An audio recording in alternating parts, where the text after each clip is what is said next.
शाळेला नक्की जा. हो आई. ही मुलगी आईच्या बदल्यात एका घरी मोलमजुरी करण्यासाठी घरकाम करण्यासाठी गेलेली आहे.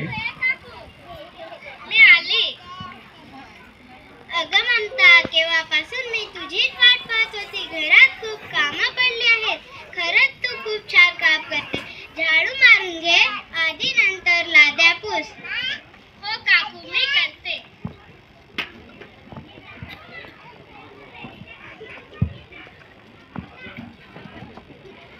गरीब घरची विद्यार्थिनी आहे.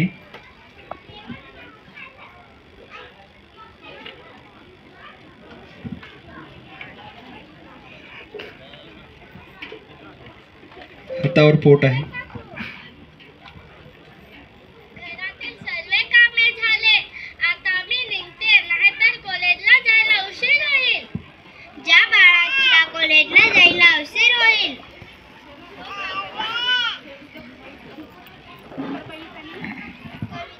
कविता, किती गेम खेळशील? काय सांगावं या मुलीला. मम्मी, मला डिस्टर्ब नको करू ग. मी गेम खेळत आहे ना. तुला कॉलेजला जायला उशीर होईल ग. हो ग, मी जाते. तुझ्या नेहमी असंच असतं.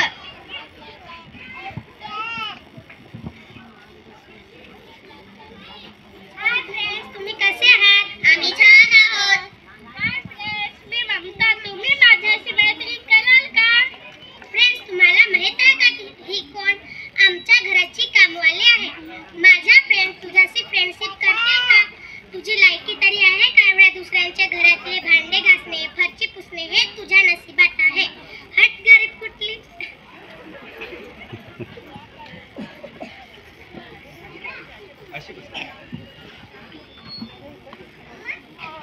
Teacher, good morning. Sit down. Thank you teacher. काही दिवसानंतर तुमची 12वी बोर्डाची परीक्षा आहे. सर्वांनी व्यवस्थित अभ्यास करा आणि त्यासोबतच महत्त्वाची सूचना, ज्यांना डॉक्टर, इंजिनियर व्हायचे असेल त्यांनी नीट, जेईई, सीईटी परीक्षा द्या व चांगला अभ्यास करा. हो मॅडम, पण मॅडम, या परीक्षा पास होण्यासाठी मला काय करावे लागेल? ममता, ही परीक्षा संपूर्ण भारतासाठी ही परीक्षा असते. ही परीक्षा तू चांगल्या गुणांनी पास झाली तर नामांकित कॉलेजमध्ये मोफत शिक्षण मिळू शकते. हो मॅडम, मी खूप प्रयत्न करेन. डॉक्टर बनून समाजातील दीनदुबळ्या लोकांची सेवा करेन. त्यांच्याबरोबर गरिबीचे मोफत इलाज करेन. शाबास ममता.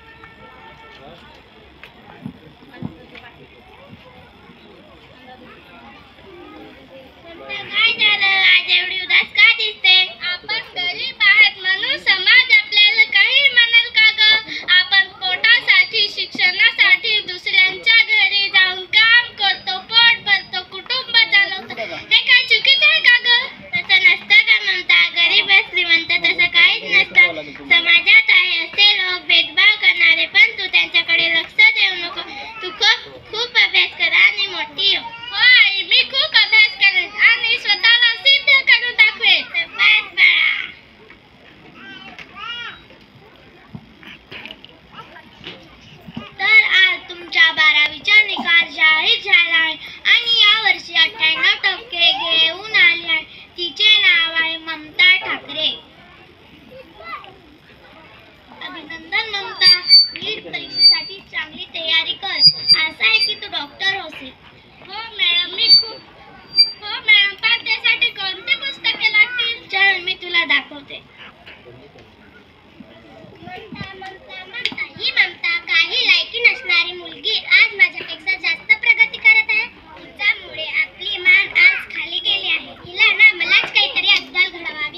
वर्षानंतर ममता अतिशय मेहनत करून संघर्ष करून नीट परीक्षा पास करून डॉक्टर बनली आहे आणि तिने समाजातील सर्व लोकांसाठी मोफत दवाखाना चालू केलेला आहे.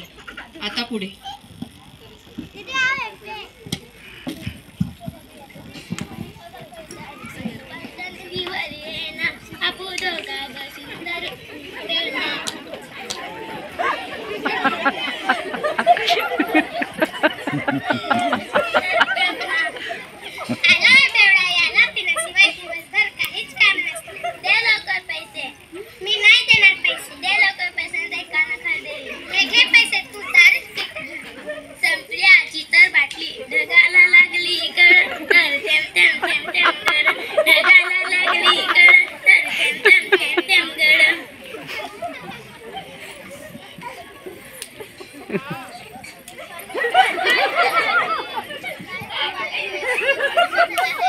सर्व काही केले पण खोकला बेस नाही. काळजी करू नका.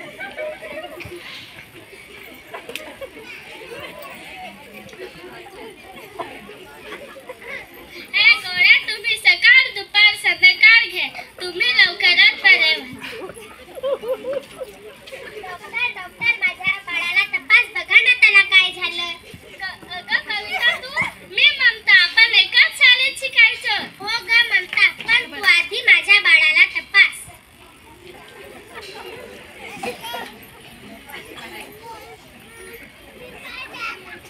तू काळजी करू नकोस. त्याला मी औषध दिलाय. आता तो लवकरात बरा होईल. पण ही तुझी कविता अवस्था कशी काय? काय सांगू, 12वी नंतर नापास झाली आणि माझ्या मर्जीनुसार लग्न केलं. नवरा निघाला एवढा बेवडा, संसाराला पण साथ देत नाही. मी कुठेही काम करून मी 2 पैशांनी माझा संसार चालवते. दारूच्या आहारी जाऊन नवऱ्याने सर्व त्यांचे पैसे घालवले. बेकार आहे माझी परिस्थिती. काळजी करू नकोस.